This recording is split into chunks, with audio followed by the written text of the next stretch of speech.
Welcome. This is the Insider's Edge to Real Estate Investing with James Nelson, the principal and head of Avison Young's U.S. Investment Sales Group, and his co-host, Kim Troller, from his investment sales team. In this program, you'll learn game-changing strategies to outperform the market. James will teach you how to source, execute, and capitalize on the best real estate opportunities in New York and around the world.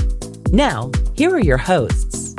Welcome to episode number 231 of the Insider's Edge to Real Estate Investing. This is your co-host, James Nelson. This is Kim Troller, also your co-host. And today we are with Ron Beit, and we're going to be talking about purpose-built, and you're going to learn how to combine social impact with investing in this conversation. Ron is founding partner and CEO of RBH Group.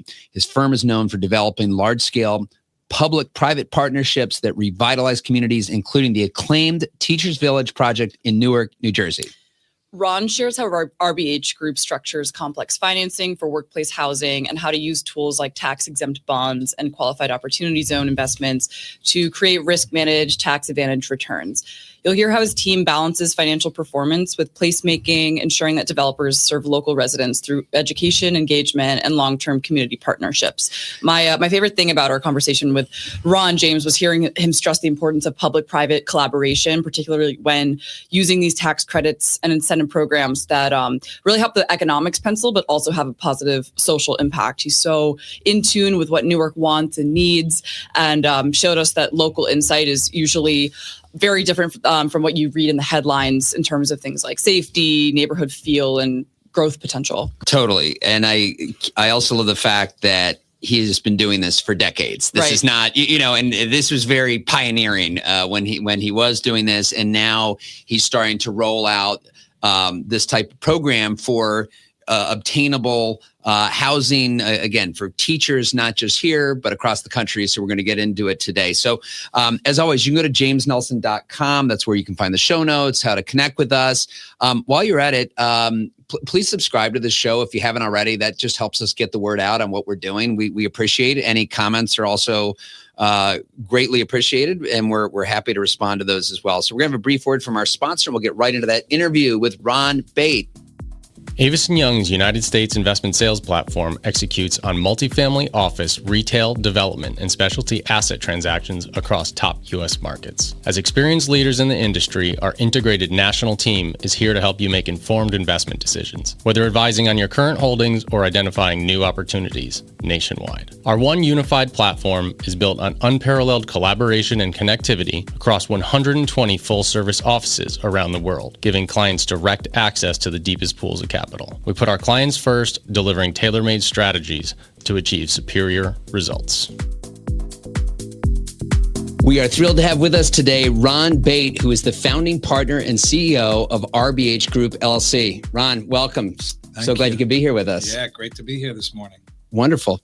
So to kick things off, and we definitely want to get into your history. You've got quite the story, and our Scott Singer, our mutual friend, was kind enough to make the introduction. So he did give us a little bit of background. But we're gonna get into it. But I think before we start, it would be helpful to know about RBH Group. Maybe just give the audience a sense of your platform, kind of your holdings. That would be great. Yeah, high level. RBH Group, since its inception, has been a developer, but sort of unique, certainly in that regard.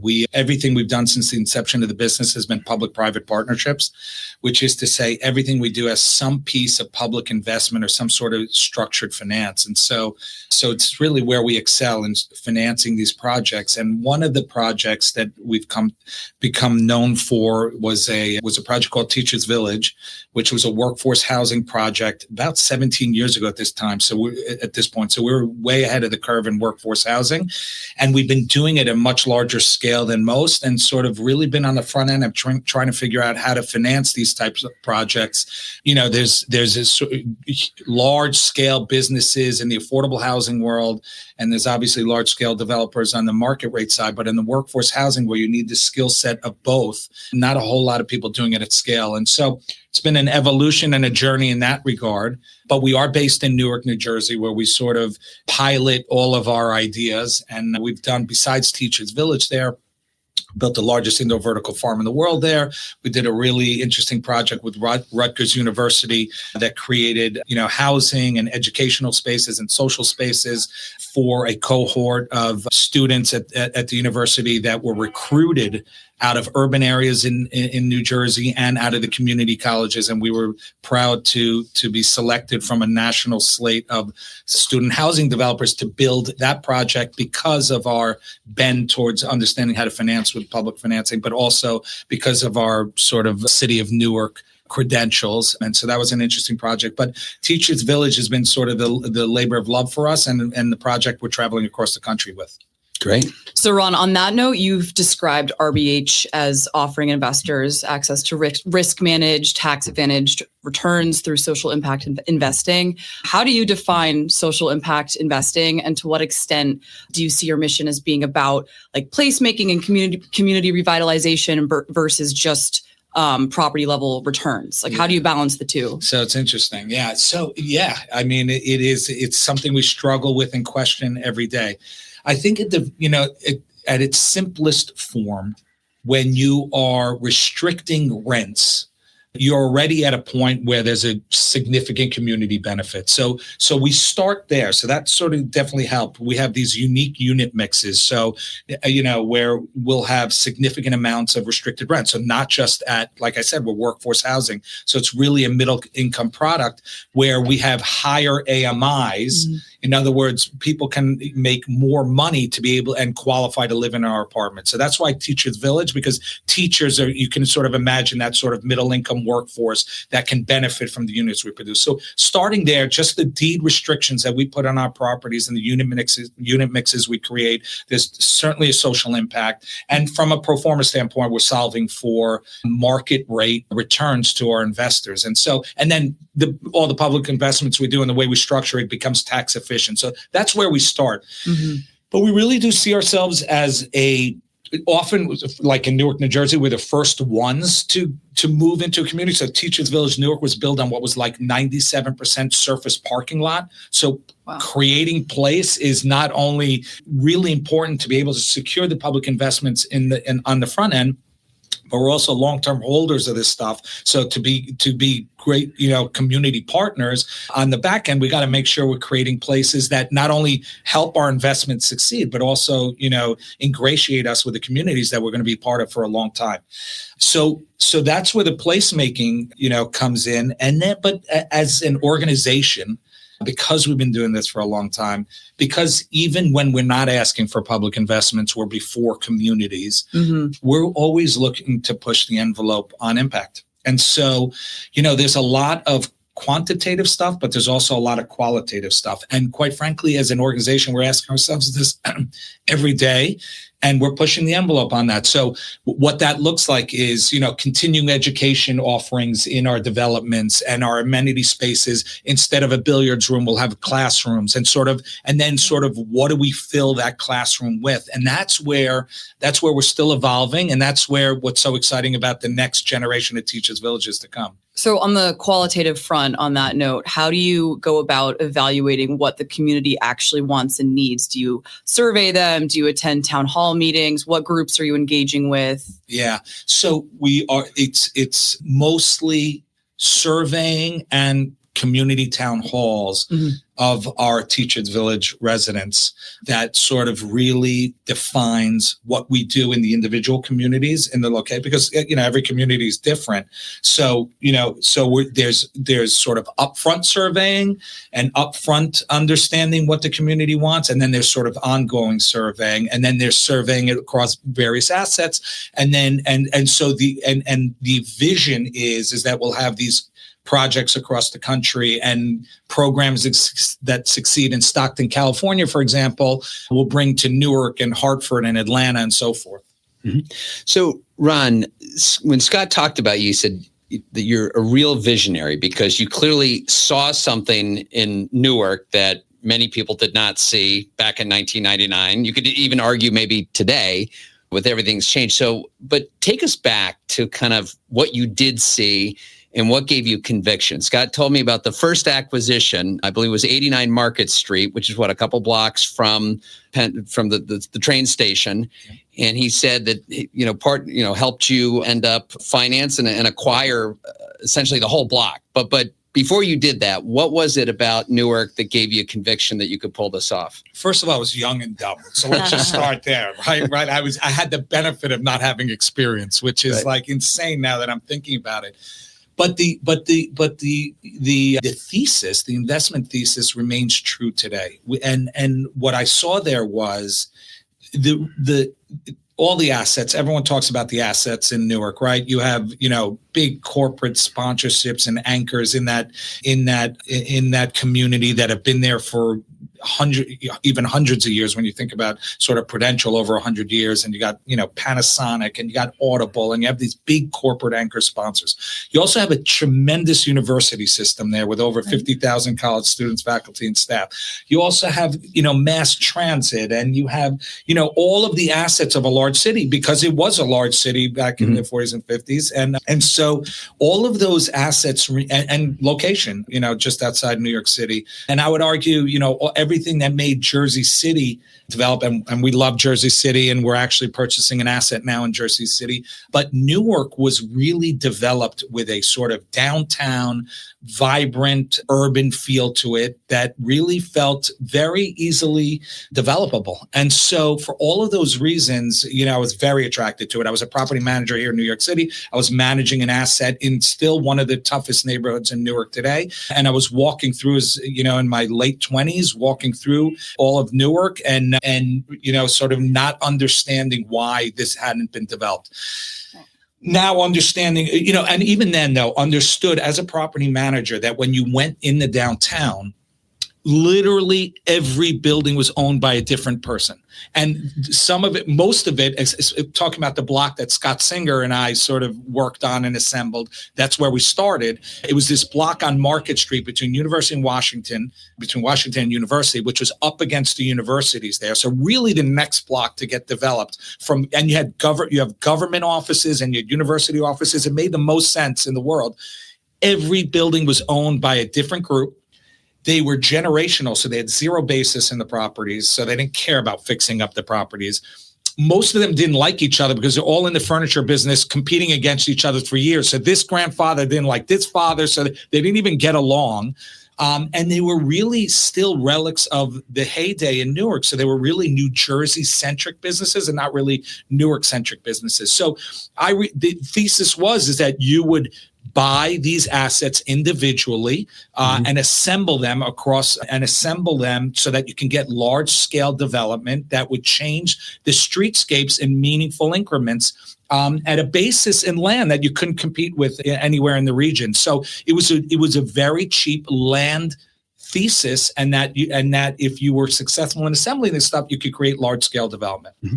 But Ron, can we talk a little bit about the safety aspect? I just came back from a conference in LA, and Ethan Penner, who's now running for governor of California, and a big part of his platform is restoring public safety, right? He said it is the number one criteria for a successful real estate investment. So I got to imagine, and not to say that New York City didn't have issues back in 1999, but Newark, again, has reputation for crime and some of the challenges they've faced. So was that a consideration when you went into this? And if so, what was it that kind of gave you the confidence that maybe that piece would improve, because you don't have control over that? There you have to rely on government and the police department to make sure that the laws are enforced. Yeah. So, I mean, that's where my experience as a property manager walking through this city really helped.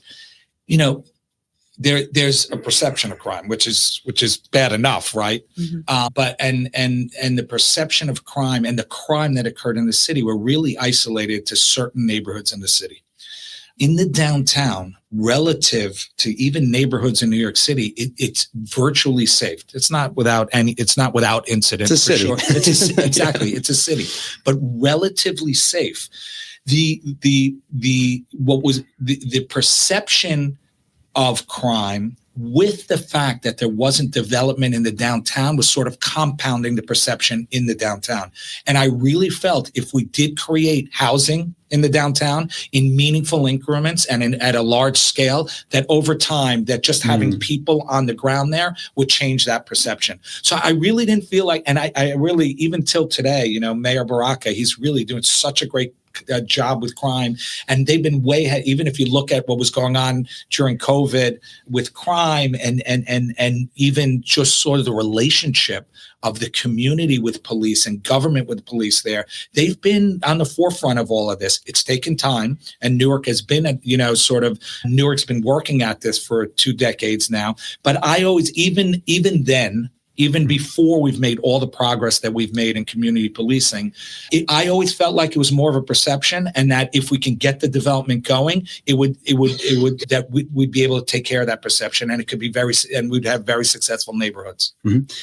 So RBH has clearly played an integral role in revitalizing Newark. Back when I was in school, we talked a lot about revitalization versus gentrification. So bringing life to what's already there and making it better for the existing community versus bringing something entirely new in and changing the fabric. What is your take on that, and how have you thought about these notions with your development projects in Newark and other cities as well? Quite frankly, that's why I'm in Newark also. One of the other huge advantages to Newark that I felt like when I started buying there was that you were building what was a historic commercial corridor. Mm-hmm. All of the buildings had, if the buildings were occupied, they were occupied on the ground floor and not on the upstairs.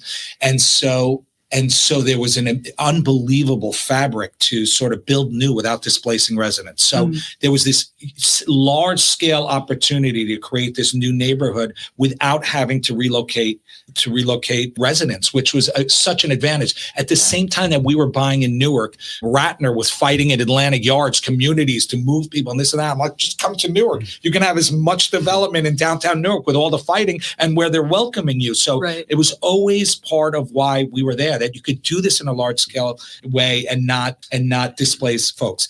In Newark, we have a different matter, though. We got to make sure that what we're developing in the downtown actually attracts all the Newarkers that actually live there. So it's a little bit different it's not a displacement question. It's a question of how do the residents that stuck it out in Newark, that live there, that raise their families there, that are generational in Newark, can partake in what's going on in Newark. And that's where the mayor has done a phenomenal job, ensuring that there's affordable housing, ensuring that we hire locally, and so forth and so on. And so that's where, Newark's actually leading the way in that conversation. How do we develop responsibly? And so the equation's a little bit different, but we're able to think about these issues because we have the wonderful advantage of having sort of a landscape that we can actually build large scale without displacement. So on that note of responsible development, as you mentioned, who are your main investors in these projects, and do they share the same goals, or are they purely chasing returns? Yeah, so it's interesting. So the answer is you can't just be chasing returns, right? And the reason for that is these are complicated deals, right? So even just underwriting a deal, like most folks won't even spend 2 minutes. That's where poor Scott Singer has been spending so much time with me on all this stuff. And he throws up his hands sometimes at me too. But this is complicated stuff. So it's really, first of all, it's for the most sophisticated investors. That's number one. But number two, to spend the time, they have to be really looking to make a difference, look to do something different. And so in that regard, I've had phenomenal partners. I have a gentleman, Nicholas Bergruen, has been my partner since that 89 Market Street building that you're talking about that Scott Singer brought me. That was we worked with Scott Singer. That's literally January 2005. Nicholas Bergruen, high net worth individual. He's been doing this certainly for a greater purpose and sort of a greater impact, not only socially, but sort of for urban fabrics. He loves placemaking, as you put it. We have a gentleman, Warren Lichtenstein from Steel Partners, also from a place of wanting to do more with his capital than sort of all, the day-to-day investments. But since then, and across the country, we have several investors. The Opportunity Zone program, not coincidentally, was co-sponsored by former mayor Cory Booker of the city of Newark, right? He's the state senator of New Jersey now. He was the co-sponsor of the Opportunity Zone bill. It was a sort of an ecosystem of the folks in New Jersey that helped create the public investments, led to Teachers Village Newark. But that ecosystem sort of influenced and inspired him on the Opportunity Zone bill, and that bill sort of widened the sort of network of investors that were willing to start to take a look at these types of developments. So it started as a few group of, really high net worth individuals with a real passion for this stuff, and then got into sort of is a next round of folks that are high net worth individuals, also socially minded, looking for tax efficiency, and so willing to spend the time to look at these pro formas. And so that's been sort of so far, and then the institutions that have that bend, right? The Goldman Sachs Urban Investment Group, Prudential Social Investment, right? The CRA departments of these banks. So it has been an ecosystem of folks that really are sophisticated, and understand how to execute on these projects and understand how you get to the returns of these projects, but that also have a, sort of bend towards social impact, which is what sort of keeps them at the table to understand this stuff. So I'm glad you brought up QOZs, Qualified Opportunity Zones. For our listeners who are not familiar, do you mind just explaining what QOZs are, and then kind of the typical size, structure, and hold period of a fund investment that you would pursue through, like in the QOZ context? And I would tack on just one more piece of that, which is there's going to be now an Opportunity Zone 2.0. So maybe for those who are aware of the program, talk about kind of what the new iteration will look like. Yeah. So yes, they just renewed the program, which is great. And, so from the beginning, the Opportunity Zone legislation, each state had the ability to designate, it was either 20% or 25% of their distressed census tracts as qualified opportunity zones. So there was a designation in each state, and there were these distressed census tracts that were designated as opportunity zones. That was particularly helpful for groups like us who had always been following the distressed census tracts. It's a larger concentric circle than the QOZs. The QOZs are a portion of the distressed census tracts, but we were always tracking the distressed census tracts for all kinds of programs like the new market tax credit programs. Even on the low income housing tax credit programs, you get all kinds of, boosters in terms of the credit and the efficiency of the credit if you're in certain locations. But the qualified OZs sort of tapped into that. You had qualified zones in all 50 states. They were designated by the governors of each of the states, and it created an interesting tax efficient program. So what it was, the purpose of the program was to get all of those, and actually the founder of Napster came up with the idea, and he brought it to Washington, D.C. And then they started, Cory Booker ran with it and Governor Scott ran with it. But the idea is that all these embedded capital gains in these, stock portfolios, how do you get them to sort of take some of those gains and reinvest them into these communities? So that was sort of the mission of the program, and it did it quite successfully. Insofar as, and the program itself, very simply, if you took those gains, you could defer your capital gain up to about it was at the time, it was like 2018 that it came out, about 2018, and you could defer it till December 26th. And the quicker you invested it, the more discount you actually got on the gain. So not only did you have a deferral of the gain, you got a discount on the gain depending on when you invested it. But the real true benefit was if you held that investment, whatever you invested in, for 10 years, then after the 10-year mark, that investment would grow tax-free. So you could, for generational planning and for, portfolio planning and for diversification purposes, you had all these high net worth individuals that had capital gains that could reinvest the gains, get a discount on the gain, defer it, and get this own real estate for long term. And by definition, you're in these qualified opportunity zones. So there's going to be significant growth over time, whether it be 10 years or 15 years. They were long-term holders. Them and their families would benefit from not having any capital gain treatment on those underlying investments. So it was a great tax program that attracted a whole different universe of investors into the program. And for that, it was very successful. We got all kinds of groups investing that would have otherwise not looked at these projects. And, but the gains in terms of the size, you were, the gains were, could be, 500,000 to, I think the largest gain we had was maybe $5 or $6 million in gains and stuff, but very sophisticated individuals with very diverse holdings that had a long-term view towards your real estate. So that was great for groups like us. There was some criticism with the program in terms of, some of the census tracts that got designated were otherwise going to be gentrified anyway. That's a natural consequence of doing these large scale bills. It's going to happen. But what I can say is like all of downtown Newark was designated, and it's been a significant portion of the equity that's invested in these projects coming from opportunity zones. And certainly for our projects in downtown Atlanta and other locations, we were able to attract a universe of equity investors that were otherwise never looked at this stuff. And so in that regard, it's been successful. And thank goodness it's been extended. Right. Yeah. I know QOZ funds are very popular with the financial advisory, like RIA, broker-dealer channels, like the people that are representing high net worth individuals. Did you ever utilize those channels when you were raising the capital, or did you go direct to the high net worth individual? Yeah, I most of my investments are direct to the high net worth individuals.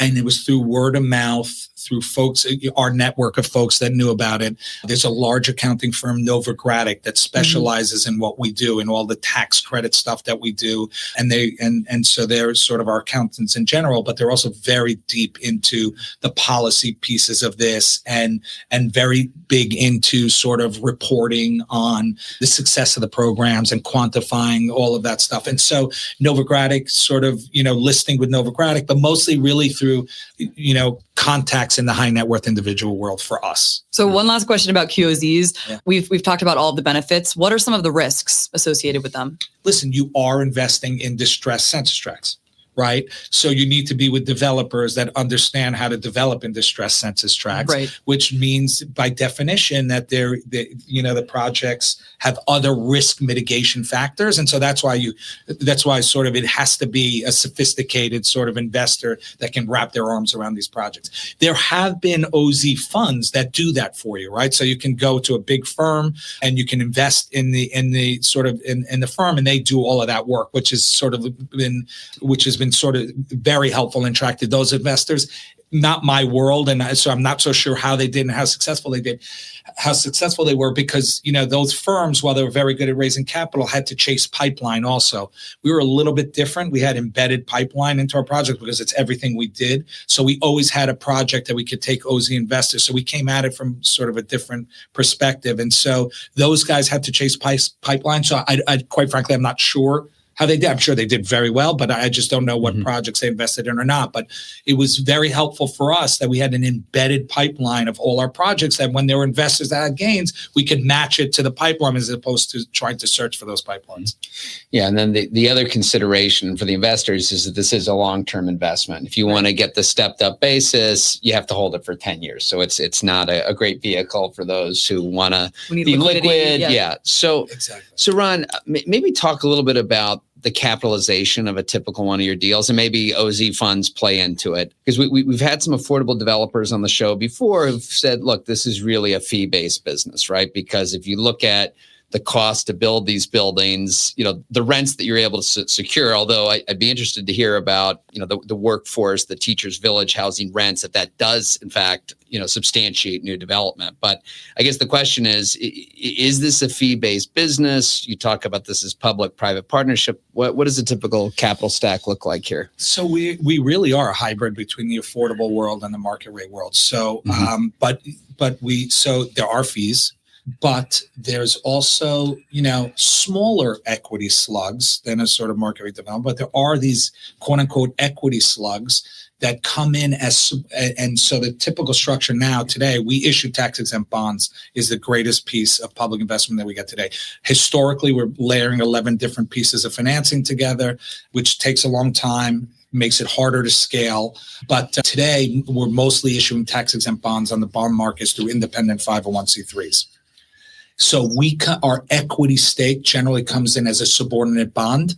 And so, but still equity-like returns, significant tax efficiency because of that. So if we have enough basis, it could be a tax exempt, some of that coupon. And so we're very sort of that equity slug comes in as subordinate bonds, comes in, participates in the fees, but also we generally are putting in ground leases as well. So there's generally a long-term ground lease. We get financing for that, and the financing gets contributed dollar for dollar to the 501c3's execution. But what that allows us to do is allows us to get opportunity zone investors or other investors in as typical equity investors, and then they become later. Then sort of we structure to get taxes and bond coupons and fee income, but really to get the residual values in the property. So so it's a complicated structure. We do retain residual value in the land, unlike most low-income housing tax credit investors. We do have equity-type returns and cash-on-cash returns, unlike LIHTC investors. And so it really is a hybrid between those two worlds. Mm-hmm. So complicated for Yes. sure. Now, I noticed, and maybe we were just talking about UW before, and I don't know if you studied, well, you were an econ major, but then you went to law school. How did you figure this all out? I mean, this is pretty complicated stuff. Were you learning on the job, or? It really was necessity. Yeah. We sitting in Newark, New Jersey, our offices in Newark, New Jersey, we're always thinking about how to finance these projects. We worked on the initial, today they're talking about New Jersey, the Aspire tax credit. The original Aspire was urban transit up tax credit, and there was a residential urban transit up tax credit that was literally created for Teachers Village, Newark. So we've been working in these communities since the inception of the business, and to make developments work where either you're artificially putting rent restrictions in, or the market only generates a certain amount. Yeah, I was going to ask you about that, because for Teachers Village, did you go in and say, this is what the teachers can support in rent, or did you actually cap the rents? Is it in fact technically regulated? So it's so funny that you're saying that, because we're actually recapitalizing Teachers Village Newark now. We're actually implementing the sort of the affordabilities now. But originally it was an 80-20 deal. So there was a 20% affordability based on the public investments we were doing, but it was like 80% market rate. And basically the lenders there said, we like your concept. It's beautiful to try to lease to K through 12 teachers, but you're going to lease to anyone who comes to this project. It was the first ground up multifamily buildings in downtown Newark in 40, 50 years. So there were no restrictions. So we were marking to market, which was artificially lower than the surrounding towns, surrounding cities, and so forth. You have the same construction costs and the same operating costs, and so by definition you have what we call a gap. And so we were always solving the gaps for the public investments. And so. So we were self-imposed. All the restrictions we imposed in Newark Teachers Village, we wanted to make sure we had at least 70% K through 12 teachers, which we've maintained since inception of the program. By the way, everyone who was afraid that we were going to not be able to lease up these buildings, we're 85 to 100% leased before even delivering the building, and these are rental projects. But yeah, you had to figure it out as you we were figuring out necessity, right? Is the mother of invention. Exactly. Right? Yeah. So every capital stack that we were looking at had these sort of gaps, and then each time we had to figure it out, and then we had to execute, and then we learned from the execution. So it's been a journey of sort of refining the program and evolving over time, which hasn't been easy for sure. Mm-hmm. And I wish there was some class or someone said, don't be stupid. Well, maybe you'll have to teach it. I don't know. Ron, when baking all of these tax credits and subsidies into your underwriting, do you view them more as like a core driver of value or more of an enhancer? Because obviously in an ideal world, the deal would pencil without all of these programs, but that's not always possible. How do you view that process? It's both, right? It's you are creating value, and you're creating value in markets that need it, right? So in markets that otherwise, or in markets or creating affordabilities that otherwise wouldn't exist, you have to create the value in the capital stack. And so you really are, so it's a function of creating value, not only for the investors and the capital stack, but at the same, but because we need to create value in what we're trying to do, right? So whether it be in Newark that you couldn't afford the rent, you can charge more, or you're artificially charging less. The value proposition you want to bring to the community requires you to create value in the capital stack. Right. And then ultimately, though, I do think that we create really great streams of long-term value again for the investors and for the community. And so I think that so it's a value proposition across the board, and quite frankly what makes it interesting and what makes it fun, and what sort of, I guess, why we've been fighting the fight the whole time to sort of make this stuff work and sort of carve this path. Mm-hmm. So Ron, I don't know if Atlanta was the second city for Teachers Village, but I'm curious, what is it about Atlanta? And if the goal is to have this whole national network of Teachers Villages, how are you deciding which cities might need a Teachers Village, right? And then, what is it about those cities where the opportunity's right? So Atlanta, interestingly enough, we got there because there was a cohort of teachers at a Spelman College that was recruited by a national charter school network that had charter schools across the country. And this cohort decided to come to Newark because of Newark Teachers Village. One of the mothers of one of these young ladies worked at Invest Atlanta.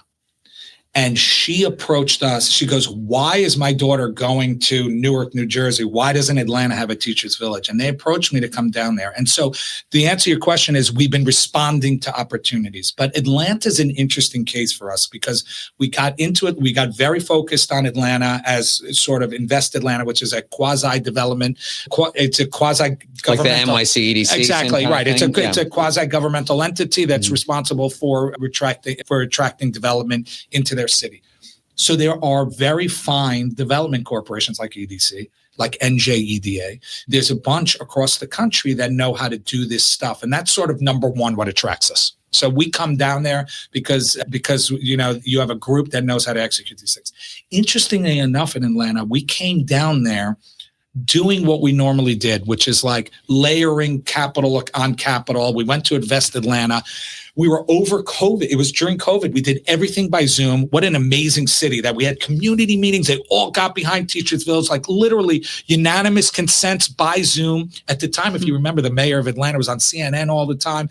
We get to this Invest Atlanta meeting where they approved us for it was $4 or $5 million in this grant, this TAD grant that was very coveted in Atlanta, but they approved an outsider to come in, and they saw the merits of the project, approved this $4 or $5 million TAD grant. They approved being the issuer of the tax-exempt bonds for the LIHTCs in the project. So even though we played with LIHTCs because it was sort of a known entity, it was where we started, it was tail wagging the dog for us, but we knew how to do it, and every city you went to knew how to do it. So that's where we sort of started our capital stack. And so they approved us to issue the tax-exempt bonds. In Georgia, you have to get the volume cap. That's how you get your tax-exempt bonds. You have to get the volume cap from the state of Georgia. So we were coming up to these meetings, and they were saying, listen, it's going to take 6 months till the teller opens up again. This is all over COVID. 6 months till you get the volume, till you can submit your volume cap application. Suffice to say, just after we received our approvals in Atlanta, the wait time had become 2 years. Wow. So we were sitting there. This is a tail wagging the dog for us. We need it. It's a big piece of the financing, but like waiting 2 years for low-income housing tax credits, which is not what we do, led us to sort of rethought how we do all of this. And when we looked at Atlanta, we saw that by issuing tax-exempt bonds and sort of and an environment with either a pilot program right? Payment in lieu of taxes for the property taxes, where you can control your property taxes over time, or states like Georgia and other states where a 501c3 benefits from property tax abatements. We felt like between the property tax abatements or the pilots and issuing tax-exempt bonds and some other little things that we do, that we got almost all the way there without needing actual public investments from the municipality we're dealing with. And so that's what led us to, finding an independent 501c3 that would apply to the IRS to be able to get approval to issue these tax-exempt bonds. And so, and from there, we sort of literally pivoted from Invest Atlanta to another. That's the beauty of Atlanta. They have all these great agencies. Mm-hmm. We pivoted from Invest Atlanta, they were there only to help Invest Atlanta. They were going to issue new market tax credit. They had new market tax credit allocations they want. And then sort of we came up with this new financial model, and they were so supportive of us going to the Fulton County Development Authority to issue these tax-exempt bonds. And the Fulton County Development Authority, actually, we had Jeffries as underwriter on these bonds. They wound up changing their rules because they had an archaic rule on the books, and really to really approve this bond issuance. And so Atlanta, in a lot of ways, sort of is the exact example of what we look for in a location. Great government entity that wants us, great property tax regime, and an agency that can issue bonds for us. So when pursuing these public-private partnerships, especially when you're entering a new market, how early do you need to involve these public entities? So now with this new model, it's actually so fast. So New York City is a great example. There's a project in Mott Haven, Bronx, 450 units, new multifamily residential building that was going to go otherwise to market rate residents. Pre-TCO, just finishing construction. We submitted an application to Build NYC, a division of EDC, Build NYC in March. They approved us in July. So in 4 months, we located the agency in New York City. Again, they're conduit issuers. They're not providing financing, but they're conduit issuer, and they have their, criteria, right? They're putting their names on this stuff. And so went through the underwriting process and approved us in July for this. And so all of a sudden, what used to take us years, now in a city like New York City can take 4 months. The other attractive part about New York City is with it, and we were talking about this, 485X, there's a lot of, complaints about 485X, not perfect, but from our standpoint is a pilot program, which we take for granted here in New York City. We had a great 421A program, and maybe we need to get closer to that in terms of some of the rules, but having a, as of right, if you will, pilot program is game changing. Very few municipalities across the country have that. And for us, when you have an agency that can issue it, and then you have this pilot regime, it can be really quick. So it can literally 4 months, on a building that was already built. So we're not going through all the zoning and entitlement processes, and we're really just need an issuer. We can really react a lot faster than we used to be able to. And that's part of sort of the lessons we've learned over time.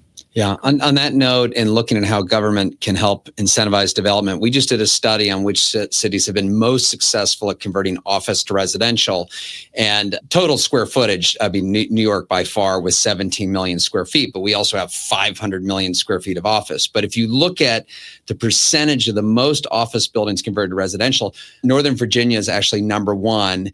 And then DC, and then New York and Dallas tied. And what all those cities have in common is there is a tax abatement. They fast tracked, they did rezonings, conversions. So, a lot of the times, and you can see by comparison, LA, where they've only converted 0.3% of their stock, they haven't, there's no programs to do that. So, again, this just kind of emphasizes that when you can find a local city, state government that's willing to help partner, you can really end up seeing a lot more development. So, look, as we start to wind things down the interview, I think we have to ask you about Aero Farms, because you said, and you kind of let this kind of slip by in the intro, but you said you built, was it the largest vertical indoor farm? Was this in New Jersey, in the country? Is it what are we talking about here? At the time, the largest indoor vertical farm in the world at the time.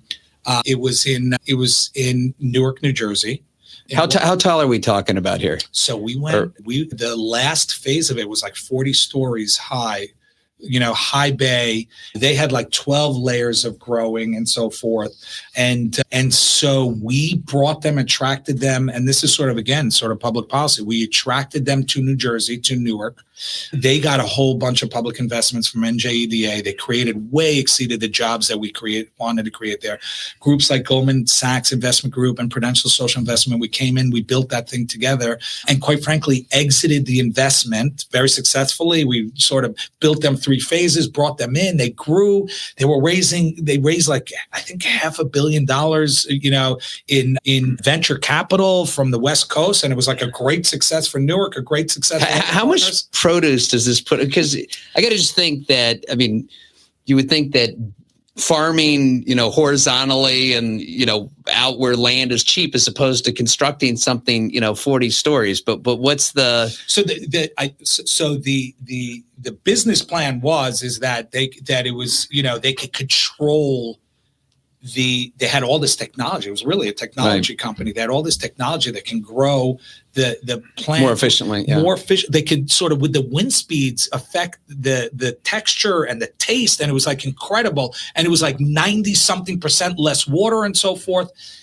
I will say, though, we exited the investment and it did not work out for them. I don't think I think I don't know exactly what the status of the business is, quite frankly. Okay. But I haven't actually tracked it, though, since we exited. But it was a home run for Newark. They created the jobs. It was an amazing technology. I've lost track of. Hopefully some produce as well came out of it. I hope. Good. Yeah. So, Ron, as we sort of wind things down, can you tell the audience why you do what you do? Clearly, you're very passionate about your work in the social impact space. Like, how did you get here, and what keeps you going? Yeah. How I get here, I have no idea. I don't recommend it for the faint of heart. But yeah, certainly no regrets, right? We learn from everything, all our challenges, and we grow from all of it. And so it's been a labor of love and a journey personally. And I love what I do, and I love my team, and I love going to work every day. But a good part of that is what we do. It's not easy. Right? It's not debt, equity. Now, building a building in and of itself is very fulfilling. Executing these capital stacks, figuring them out is, really what I wake up in the morning thinking about. And so it's challenging. And so really, and I really think the best of our minds need to go here. And quite frankly, I don't think AI is going to replace this anytime soon. And so I do think we're going to get the best of our minds focusing on this stuff, right? Because every time there's something a little bit different, it does all the time require thinking outside the box. And so every building, I say, is like a human. We each have our own little idiosyncrasies. So, there's always something that's a little bit different that you got to solve for. And so that's why I think the sort of predictive nature is going to be very difficult for AI, although there's a lot of efficiencies we'll gain from that also in our industry. But I think it really requires the best of our minds, solving problems for a purpose and a meaning. And it really is, I think the best of minds are, feel challenged by this and excited by it. And so I think that's certainly inherently what sort of motivates me ultimately. And then you really, ultimately creating a mark, your fingerprints on communities for, significant periods of time. And so it's fulfilling in that regard too. And so, yeah, I think you get the best of all worlds when you think about what we do. So you really have the build aspect and the placemaking aspect of it, while you have the complicated finance that folks are chasing on Wall Street and so forth. And I really do think ultimately this is global, right? Wherever we have a divide, sort of wealth gap, which is most countries around the world today, there's going to be a need for this middle income housing. And there's been such woefully inadequate creation of supply because the capital markets just haven't supported it. So we have decades to rebuild this stock. And so I just, I think even globally, this is going to be a space that, sort of the next generation focuses on. the industry needs more people like you. Yeah, totally agree. Ron, this is awesome. You know, the passion, the love for what you're doing. I mean, it definitely, it's so apparent. So we really appreciate you coming on the show and sharing your story. Yeah, thank you for having me. This was fun. And we want to thank all of you for joining. As always, this has been an incredible conversation. The best thing you could do is share this with a friend. I don't know how you couldn't get benefit from this conversation. And so find someone you think would enjoy this, forward it on. We appreciate it. And always go to jamesnelson.com. Again, this site is not about me. We built the site for you. That's where you can find the show notes. That's how you can find out how to connect with Ron. There's also a lot of helpful articles as well as some instructional videos. We're also going to be rolling out a new educational course, so look out for news on that shortly. So again, until next week, this is your co-host, James Nelson, here with Kim Troller. Thank you again for joining. Thanks, Ron. Thank you. Thank you for listening to the Insider's Edge to Real Estate Investing. We appreciate your subscribing and sharing with your friends. If you haven't already, please connect with James at James Nelson NYC on LinkedIn, Instagram, and Twitter. Please also visit jamesnelson.com, where you can sign up for our monthly newsletter, find the show notes, other episodes, exclusive video series, and other helpful resources so you can gain the insider's edge to real estate investing. Until next week. This podcast is for educational purposes only and should not be relied upon for investment decisions. The opinions expressed are those of the guests and not their companies. Listeners should not act upon the information without first seeking appropriate advice from an accountant, lawyer, or other professional.